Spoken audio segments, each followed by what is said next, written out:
এনসিপির আহ্বায়ক জনাব নাহিদ ইসলাম গতকাল একটা ফেসবুক স্ট্যাটাস দিয়েছেন জামায়াত প্রসঙ্গে, যেটাকে বোমা ফাটানোর মতো বলা যেতে পারে। বোমাটা জামায়াতের উপরে ফাটিয়েছেন। কেন তিনি হঠাৎ এই বোমা ফাটালেন, এটার ইম্প্যাক্ট কী, এবং জামায়াতের একটা রিয়াকশন আমরা প্রাথমিকভাবে দেখলাম, বা এটা বিবৃতির রিয়াকশন, ভবিষ্যতে কি হতে পারে, এগুলো নিয়ে কথা বলাটা খুব জরুরি। খুবই ইন্টারেস্টিং একটা ডেভেলপমেন্ট বাংলাদেশের রাজনৈতিক প্রেক্ষাপটে। সামনের রাজনীতির গতিবিধি, গতিধারা অনেক ক্ষেত্রেই এটা দ্বারা নির্ধারিত হবে। যদিও অনেকেই বলেন রাজনীতিতে শেষ কথা বলে কিছু নেই, কথাটা ভুলও না, কিন্তু তারপরও এটাকে আমরা খুব গুরুত্ব দিয়ে দেখব। এটা যে একেবারে পাল্টে যেতে পারে না আবার, তাও বলছি না, কিন্তু এখন পর্যন্ত এটা একটা খুবই গুরুত্বপূর্ণ ডেভেলপমেন্ট।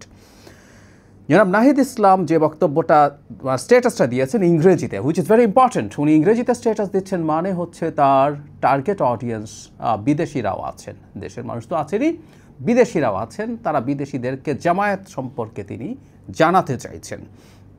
আমি একটু পড়ি, ইনফ্যাক্ট এটা বাংলা করেছে অনেকেই, প্রথম আলো থেকে পড়ছি, একটু রেকর্ডের স্বার্থে জিনিসটা আমি একটু পুরোটাই পড়ে ফেলতে চাই, এখানে যতটুকু আছে। তিনি বলছেন, জামায়াত ইসলামের কথিত সংখ্যানুপাতিক প্রতিনিধিত্বের আন্দোলন একটি সুচিন্তিত রাজনৈতিক প্রতারণা ছাড়া, শব্দগুলো খেয়াল করুন, অত্যন্ত টাফ শব্দ চয়ন তিনি করেছেন। মানে আমরা একটা বক্তব্য দিতেই পারি, কিন্তু সেটার শব্দ চয়ন কেমন সেটা ম্যাটার করে, যে যিনি লিখছেন তিনি কীভাবে দেখতে চান। যেহেতু এটা তিনি বলছেন না, তাকে যেহেতু দেখা যাচ্ছে না, তার ভয়েস শোনা যাচ্ছে না, সে কারণে শব্দের ক্ষেত্রে তিনি সেটা পুষিয়ে দেওয়ার চেষ্টা করেছেন।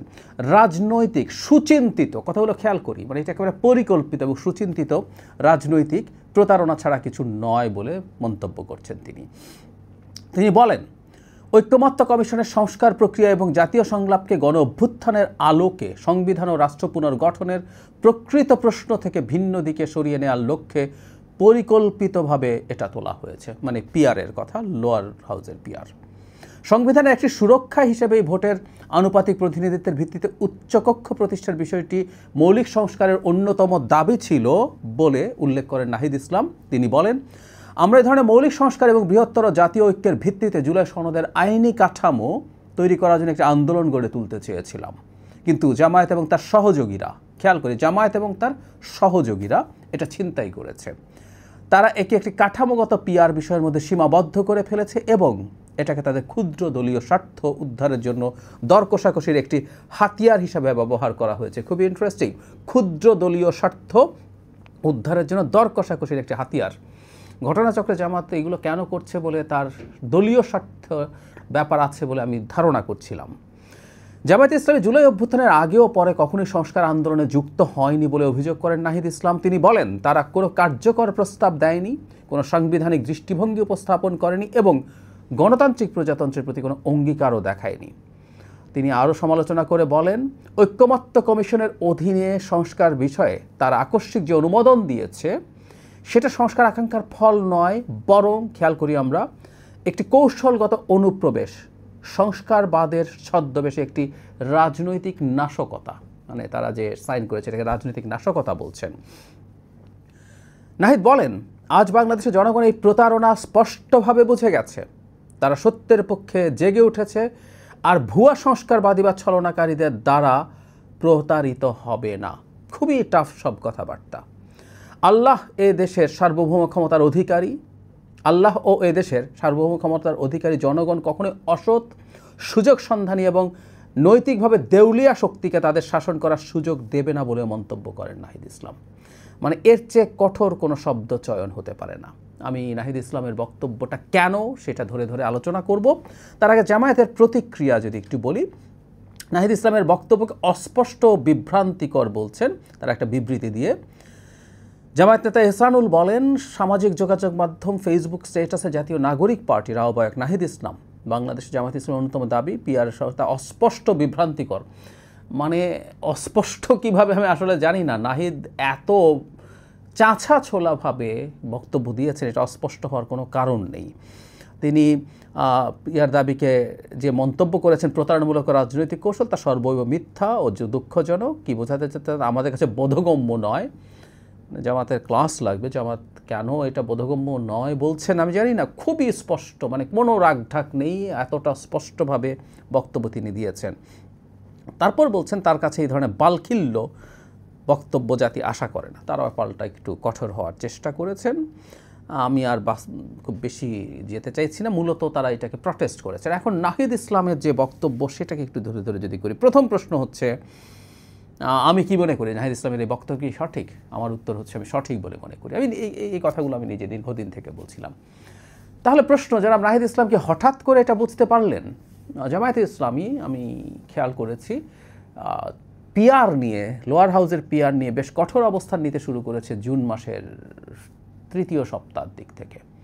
ইসলামী আন্দোলন এবং জামায়াত পরপর দুটো মহাসমাবেশ করে এবং সেখান থেকে তারা তাদের দাবি জানাতে থাকেন এবং পরবর্তীতে এই দাবি নিয়ে কঠোর হতে হতে হতে হতে রীতিমতো তারা অনেক কঠোর হয়ে পড়েন। এবং আমি সর্বশেষ যেটা দেখলাম, জামায়াত আরও কতগুলো দল মিলে তারা কর্মসূচি দেয়া শুরু করবেন বলে বলছেন, আবার নতুন করে কন্টিনিউ করবেন কর্মসূচি। যদি সেটা হয়ে থাকে, গতকালই ইনফ্যাক্ট একটা ইয়েতে এখন জামাতের সাথে আরও 8টা দল মিলে আরও কিছু দল যুক্ত হয়েছে। তো যাই হোক, তারা এটা চালিয়ে যাবেন। এখন প্রশ্ন হচ্ছে 4 মাস আগে থেকে কি জনাব নাহিদ ইসলাম এটা বোঝেন নাই যে আলাপটা কেমন? 4 মাসের প্রথমে না বুঝলেন, 1 মাস যাওয়ার পর, 2 মাস যাওয়ার পরও বোঝেন নাই? তাহলে টাইমিংটা কেন? আমার ব্যাখ্যা বা ইভেন আমি আলোচনা আজকে যাচ্ছি না, জামাত 4 মাস আগেই হঠাৎ করে কেন শুরু করলো, জামাত আসলে কী চেয়েছিল, কী চায়, বা এখনও কেন এটাকে টেনে নিয়ে যাচ্ছে, এগুলো আরেক আলোচনা। এগুলো নিয়ে কথা আগেও বলেছি, আবারও বলবো হয়তো, কারণ এটা ইস্যু হিসাবে থেকে যাচ্ছে। তার মানে জনাব নাহিদ ইসলাম যে সময়টা বেছে নিলেন, আমরা অনুমান করতে পারি তার বক্তব্যের মধ্যে একটা জায়গায় আছে। তিনি এই যে জামাত তার জুলাই সনদে স্বাক্ষর করলেন, এই স্বাক্ষরটাকে তিনি খুব নেগেটিভভাবে তিনি দেখছেন। এখানে খুব ক্লিয়ারলি তিনি এভাবে বলছেন এরকম, তারা কোনো কার্যকর প্রস্তাব, তারপরে তারা বলছে সংস্কারবাদের ছদ্মবেশে একটা রাজনৈতিক নাশকতা, মানে যে অনুমোদন দিয়েছে সেটা কোনো সংস্কারের আকাঙ্ক্ষা নয়, এটা একটা রাজনৈতিক নাশকতা বলে তিনি বলছেন। আমরা ধারণা করতে পারি, আমরা জামায়াতের বক্তব্যের সাথে এই জুলাই সনদ স্বাক্ষর নিয়ে এনসিপির সাথে এক ধরনের অ্যালাইনমেন্ট দেখেছি। আমরা বলছি না জামাতের সাথে এনসিপির নির্বাচনী আন্ডারস্ট্যান্ডিং হতে যাচ্ছে, কিন্তু তারা এই জুলাই সনদ বাস্তবায়নের গ্যারান্টি ছাড়া স্বাক্ষর করবেন না, এই ধরনের একটা অবস্থান এনসিপি নিয়েছে, জামায়াতও নিয়েছে। এমনকি অনুষ্ঠান স্থলে গিয়ে তাদের একজন নেতা এই ধরনের কথা বলেছেন যে তারা ওই ডকুমেন্টটা দেখতে চান এবং ওইটার উপরে বেস করে তারা সিদ্ধান্ত নেবেন। কিন্তু জামাত সাইন করে ফেলে এবং আমি মনে করি যে এনসিপি বিট্রেড ফিল করেছেন এবং সেই কারণেই এনসিপি সম্ভবত জামায়াতের সাথে তার at least for the time being, বা আমি যে ভাষায় তারা বলছেন আমার মনে হয় তাদের জন্য আবার ফেরত যাওয়া কঠিন হবে। তো সেই কারণে আমার মনে হয় যে জামায়াতে ইসলামী ব্যাপারে ওই অখুশি থেকে, ওই ক্ষোভ থেকে তিনি এই ধরনের বক্তব্য দিয়েছেন জামাতের ব্যাপারে কঠোর আক্রমণ করে। এটা একটা জায়গা। এখন প্রশ্ন হচ্ছে, জামাতের ব্যাপারে যে অভিযোগ জনাব নাহিদ ইসলাম করেছেন এটা কি ঠিক আছে? আমি একেবারেই ঠিক আছে বলে মনে করি। কারণ খেয়াল করি আমরা, জামাত যখন লোয়ার হাউসের পিআর নিয়ে মাঠে নামলেন, আমি যেহেতু মেইন স্ট্রিম টিভি চ্যানেলের টকশোতে প্রচুর পার্টিসিপেট করি, প্রতিদিন 2-3টা করে টকশোতে অলমোস্ট যাই, গত কয়েক মাসে আসলে জামাতের এই পিআর নিয়ে কথা বলতে বলতে, যেহেতু এটা ইস্যু হিসেবে মাঠে আছে, এগুলো আলোচনার ইস্যুতে থাকে, জামাতের নেতারা থাকেন, মানে লোয়ার হাউসে পিআরের প্রয়োজন কি, অপ্রয়োজন কি, কি সমস্যা আছে, এগুলো নিয়ে না, মানে এই যে নতুন নতুন ওনারা পিআর নিয়ে কথা বলেন, এগুলো নিয়ে আমরা বছরের পর বছর শেখ হাসিনার সময় কথা বলেছি, লেখালেখি করেছি, 5 আগস্টের পরপর কথা বলেছি। এটা কি সংকট হয়, এটার কিছু যুক্তি থাকলেও কেন আমাদের মতো দেশের জন্য এটা ডিজাস্টার তৈরি করে, সব আলাপ শেষ করে আসলে তখন আমরা সিদ্ধান্ত নিয়েছি, হ্যাঁ মানুষের ভোটের যে নষ্ট হয়ে যায় সেটাকে আমরা বিবেচনায় নিতে পারি, সেটা আমরা আপার হাউসে তাহলে যদি সেটা করি সব দিকে একসাথে রক্ষা করা যায়। এই ঘটনাটাও আমরা খুব স্পষ্টভাবে বলা হয়েছে। কিন্তু জামাতের কারণে এই আলোচনাটা লোয়ার হাউসে পিআরের যৌক্তিকতা থাকা উচিত কি অনুচিত নিয়ে আলোচনা করতে করতে করতে করতে এবং জামাত মজা পেয়ে গেছে যে সে এখন আলোচনার ইস্যু হয়ে যায়, সে কারণে এটা চলতে চলতে অনেক গুরুত্বপূর্ণ ইস্যু ধামাচাপা পড়ে গেল। আপার হাউসের পিআর তো বটে, বাস্তবায়ন কৌশল জনাব নাহিদ ইসলাম যেভাবে বলছেন সেগুলো সব ধামাচাপা পড়ে গেছে এবং এটাকে সুচিন্তিত, পরিকল্পিত প্রতারণা, এই ধরনের শব্দ যে তিনি বলছেন, সুচিন্তিতভাবে এটা করা হয়েছে, এটা মনে করার কারণ আছে। এবং শুধু সেটা না যে ক্ষুদ্র রাজনৈতিক স্বার্থের জন্য তারা এই কাজটা করেছেন, আই অ্যাগ্রি উইথ দ্যাট। এবং আমি বহুদিন বলেছি যে আমাদের আসলে মাঠে নেমে নির্বাচনে একটা ধোঁয়াশা তৈরি করতে চায়, দলীয় স্বার্থের কথা জনাব নাহিদ যেটা বলেছেন আমি নিশ্চিত কি ইন্ডিকেট করেছেন, কিন্তু আমি মনে করি জামাত আসলে বিএনপির সাথে একটা নেগোসিয়েশন চায়। অনেকের কাছে অবাক লাগবে, অনেকে জামাত ক্ষমতায় চলে আসে কিনা, কেউ খোয়াব দেখছেন জামাত সমর্থকরা, আবার কেউ কেউ ভয়ও পাচ্ছেন যারা জামাত সমর্থন করে না কিন্তু এক ধরনের হাইপ টাইপ দেখে তারা ভয় পাচ্ছেন জামাত ক্ষমতায় চলে আসে কিনা। আমি ব্যক্তিগতভাবে মনে করি, অনেকবার বলেছি, জামাত জামাতের যে পারসেপশন তৈরি হয়েছে, সেই পারসেপশন তৈরি হয়েছে আসলে মূলত অনলাইন কতগুলো বাবলে, এবং আমাদের মিডল ক্লাসের একটা বিরাট অংশ সেই বাবলে থাকেন থেকে তারা মনে করছেন অনেক ভালো কিছু করবে। এটাই জামাতের জন্য সংকট তৈরি করেছে। আগামী নির্বাচনে যদি জামাত সেই এক্সপেকটেশন, মানে 100 সিট 70-80 সিট পেয়ে যাবেন, না জিতলেও কেউ কেউ জিতবেন মনে করছেন, কিন্তু যদি জিতবেন মনে করা যারা করছেন, তারা যদি জামাতকে 100 সিট পেতে না দেখেন, নিজের পক্ষে 80 সিট পেতে না দেখেন, তাহলে কি দাঁড়াবে? এখন জামাত যদি 50 সিটও না পায়, আমি তো 50 না, আমি মনে করি জামাত এর চাইতে অনেক কম সিট পাবে। তো সেটা যদি পায়, আমি ভুল হতে পারি, দেখা যাক সামনে নির্বাচনে কি হয়। যদি সেটা যদি পায়, তাহলে জামাতের রাজনীতি কঠিন হয়ে যাবে। কারণ হচ্ছে জামাত চেষ্টা করেছে যে তাদের এই এক্সপেকটেশনটা তাদের কারণেই তৈরি হয়েছে। সেই কারণে জামাত আসলে বিএনপির সাথে নেগোসিয়েশন চায় বলে আমি মনে করি। আমি সবসময় বলেছি এটা, তারা সিটের সমঝোতা চায়, সমঝোতা চেয়ে ছাড় চেয়ে তারা একটা রেসপেক্টেড সংখ্যার সিট যাতে পায়। ইভেন প্রয়োজনে সরকারে যেতে চায়, তারা সরকারে গিয়ে হয়তো পারফর্ম করে দেখাতে চায়, দেখো এখন সোশ্যাল মিডিয়ার যুগ, তাদের মন্ত্রীরা কত ভালো করছে, কি করছে। চাপ দিয়ে তার দলীয় স্বার্থের জন্য আসলে এই কাজটা করছে, বিএনপিকে চাপ দেওয়ার জন্য। এটা আমি বহুদিন থেকে বলছি, যদিও তারা তাদের প্রস্তুতি রাখছে। যাই হোক, জনাব নাহিদ ইসলামের এই বক্তব্যের মাধ্যমে এখন যে ঘটনাটা ঘটলো, আমি জামায়াতের সাথেও এনসিপি যাবে কি না সেই চিন্তা করছিল, এবং জামায়াতে ইসলামী এনসিপিকে খুব করে চাইছিল। এনসিপির গুরুত্ব বিএনপির কাছেও আছে, দল খুব বড় না, কিন্তু এখানে ফেজগুলো খুব ম্যাটার করে, সেই জন্য বিএনপি জামাত উভয়ে চেয়েছিল। জামাতের আবার একটা গুরুত্বপূর্ণ প্রয়োজন আছে, সেটা হচ্ছে জামাত ইসলামী দলগুলোকে নিয়ে যখন একটা জোট তৈরি করছে, তখন ইসলামিস্টরা একত্র হয়ে বাংলাদেশে ইসলামী দলগুলোর বিরাট উত্থান হচ্ছে, তারা শরিয়া কায়েম করে ফেলবে। এটা জামাতের ব্র্যান্ডিংকে ক্ষমতায় আসার ক্ষেত্রে ডোমেস্টিকলি আমাদের একটা বিরাট অংশের জনগণ এটা পছন্দ করে না। এদেশের মানুষজন ধর্মপ্রাণ, ধর্মভীরও, কিন্তু এখানে একেবারে ইসলামী শরিয়া কায়েম হবে এটা মনে হয় না অনেক মানুষ মেনে নেবে।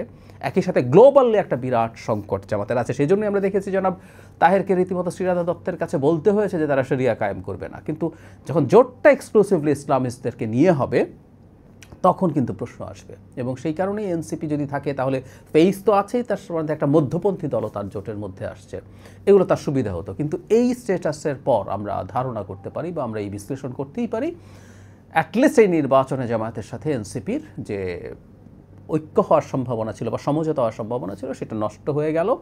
সম্ভবত এনসিপি বিএনপির সাথে জোট করতে যাচ্ছে। আমরা এনসিপির এই সিদ্ধান্তটাকে আমি সঠিক বলে মনে করি। একটা মধ্যপন্থী দল জামায়াতের সাথে যাওয়া তাদের রাজনীতি নষ্ট করবে। এখানে একটা কথা একটু বলে রাখা জরুরি। কেউ কেউ বলেন জামায়াতকে তো বিএনপিও রাজনীতি করেছে, তার সমস্যা কী হচ্ছে? এই জায়গাটা অনেকে ভুল, মানে জিনিসটা ধরতে পারেন না। জামাত গিয়েছিল বিএনপির জোটে, বিএনপির মতো করে সরকার চলেছে, দুজন মন্ত্রীও হয়েছে, কিন্তু ওই সরকার বিএনপির সরকার ছিল, বিএনপির জোট ছিল, তার খুবই মাইনর একজন পার্টনার হিসেবে জামাত গেছে 20-25-30টা সিটের ছাড় পেয়ে। এনসিপি যদি যায়, সে কিন্তু জামাতের মাইনর পার্টনার হবে, সে একটা ইসলামী জোটের অংশ হতে যাচ্ছে, তার মাইনর পার্টনার। সুতরাং ওখানে এনসিপির আইডেন্টিটি নষ্ট হবে। সে কারণেই একটা মধ্যপন্থী দল হিসাবে এনসিপি বিএনপির সাথে যদি সমঝোতা করে বা নিজেও যদি নির্বাচন করে, everything will be fine for them. আর সবচেয়ে বড় কথা, জামাতের সাথে ট্যাগড হয়ে তার ভবিষ্যতে ভালো কিছু হওয়ার সম্ভাবনা ছিল না। আমি এই দলটার জন্য কল্যাণকর হবে বলে মনে করি, এবং আমরা যারা এনসিপিকে একটা মধ্যপন্থী দল হিসাবে গড়ে ওঠার জন্য আগ্রহী ছিলাম, দেখতে আগ্রহী ছিলাম, এবং সেরকম যদি হয় বাংলাদেশের জন্য ভালো হবে। আমি আগেও বলেছি, আবারও বলছি, তিনি কলাম লিখেছি এনসিপির জন্মের সময় প্রথম আলোতে, যে বাংলাদেশে বিএনপির অল্টারনেটিভ হিসাবে আমি আসলে এনসিপিকে দেখতে চেয়েছিলাম।